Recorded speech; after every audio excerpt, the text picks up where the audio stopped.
Hi everyone. So today I had a wonderful day. It's 12 o'clock on the dot and I'm about to read this word to y'all. And something that the Lord revealed to me, it was a really unexpectedly beautiful day, and God pretty much surprised me with something that I've been needing in my life.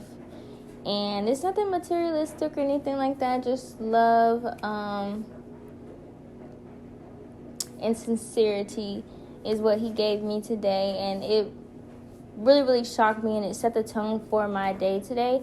And so I was just so happy and so thankful. I was like, let's read some Corinthians. Like, Corinthians is bomb. It's really good. Let's read some Corinthians. And I've seen a lot of stuff here that I want and I feel that the Lord wants me to touch on. So it was really exciting, and we're just going to talk about it. So this is First Corinthians. So pretty much there is Paul. He's an apostle of Christ. And pretty much he is talking to the church. So at the church, people are like, I follow Paul, I follow Apollos, I follow Cephas, I follow Christ. The church is basically divided. Everyone is kind of like, well, this person brought me to the faith. This person brought me to the faith. This person, I believe what this person is. This doctrine, I believe this. But, Paul kind of like touches on that and says, and I thought this was super duper cute. I was reading it. So it says, basically it was division in the church. And everybody was just like, I came to the faith this way. This person did this. And they were just so divided amongst each other when we're supposed to be, in unison, in unity with one another. And so Paul is pretty much like, I thank God I didn't baptize nobody but two people, Cryptus and Gaius. And no one could say that they were baptized in my name, because it's not in our name that we are doing these things. It's through the Spirit. It's through God who allows us and who uses us as vessels to help people, to share the gospel, to bring people back home to the Lord so that he may use them. And I'm going to keep diving into it because it touches on what I'm about to say. But he says, I thought it was super cute. He said, yes, I did baptize the household of Stephanus. Beyond that, I don't remember baptizing anyone else. I thought it was so cute. He was like, I did this person. Oh, yeah, and then I did this person in their household. But other than that, like, nobody else. It was super cute. Everybody was just saying, like, I was baptized in the name of this person. It was just so much division. So then he broke down wisdom and God's power. So I'm going to read this to you. And it says, this is chapter, 1 Corinthians chapter 2. No, I'm so sorry. 1 Corinthians chapter 1, verse 20. All right, so it says, where is the wise person? Where is the teacher of the law? Where is the philosopher of this age? Has not God made foolish the wisdom of the world? For since the wisdom of God, the world through its wisdom did not know him. God was pleased through the foolishness of what was preached to save those who believe. Jews demanded signs and Greek looked for wisdom. But we preach Christ crucified, a stumbling block to Jews and foolishness to Gentiles. But those who God has called, both Jews and Greeks, Christ the power of God and the wisdom of God. For the foolishness of God is wiser than human wisdom, and the weaknesses of God is stronger than human strength. Brothers and sisters, think of what you were when you were called. Not many of you were wise by human standards. Not many were influential. Not many were noble of noble birth, like royalty or anything like that. It says, but God chose the foolish things of the world to shame the wise. God chose the weak things of the world to shame the strong. God chose the lowly things of the world and the despised things and things that are not, to nullify the things that are, so that no one may boast before him. It is because of him that you are in Christ Jesus, who has who has become for us wisdom of God. That is our righteousness, holiness, and redemption. Therefore, as it is written, let the one who boasts boast in the Lord. And it says, so with me, brothers and sisters, when I came to you, I did not come with eloquence or human wisdom. I proclaimed to you the testimony about God, as I proclaimed the testimony about God.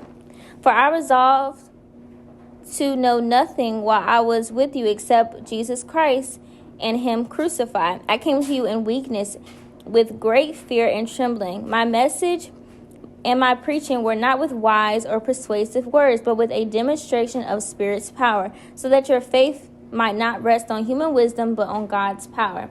So while they were having this whole division about like, this person brought me to the faith, this person brought me to the faith, we're all vessels. We're all being used in different kinds of ways. We're all essentially pieces of a puzzle, of a greater picture that we cannot fully make out within our own minds or even in our own lifespan. We can't even figure it out because it's so beautiful and it's so big and it's all weaved together and it's beautifully made. You know, the way that he executes things is beautifully made. So he says, you know, God created it this way or wanted to be this way so that no one can pick and boast and say, oh, you know, it was by my own might, it was by my own wiseness, my own wits and smarts that I was able to do this or do that. So everything goes back to him and it may trace back to him, and so that we may be grateful and appreciative for what he has done for us. And another thing that I found very relatable is that, you know, sometimes when we're in our faith, in our walk with Christ, and we are called to share the gospel, but we get met with that nervousness, that fear. And Paul even said that he had that fear of, you know, while he was preaching the gospel and saying like, you know, I had this, he said that he was great fear and trembling. And he said that, you know, it was the Spirit's power, by the Spirit's power that he was able to do it. So it's always going back to the Lord and always going back to the gifts and things that he allows us to have so that we may do the work that he calls us to do. So one thing I just noticed about Corinthians and what I've read this first chapter is just about like unity. We're called to all be together. We're all called for a greater purpose, and that is to serve the Lord. And you know, no one is higher or wiser or more elevated or exalted over the other, because the only person who should be exalted is the Lord. And for who he is and for what he's done and how he redeemed us, because we're all sinners, we're all guilty, and he has made use of us and redeemed us and restored us in a way that we may be used for the goodness of the kingdom, and that's beautiful. And then what else did I see that I liked? Okay, so this just goes back, and this is chapter 3. This is verse 5. You know, when they were all talking about, I follow this person, it says, only servants through whom you came to believe, as the Lord has assigned to each his own task. I planted the seed, Apollos watered it, but God has been making it grow. So we are all a part of the bigger story. We are all being used. We are all vessels into this bigger story that God has painted, this bigger picture that God has painted. But even as believers, when we are called to share the gospel, you can't expect, you know, hey, you say this and it has to be perfect and you could say everything completely right, and you know, this person is just going to like have this big old transformation or come into Christ's moment right here in the midst of your eyes, just right there. You don't know how God is going to work it out. He may just be called you to share your testimony. Another person, they might be called to be kind, and you never know how all of it is going to come together for that person and for the goodness of the kingdom. And it's just really just enjoying that the part that you are being used, that you are being,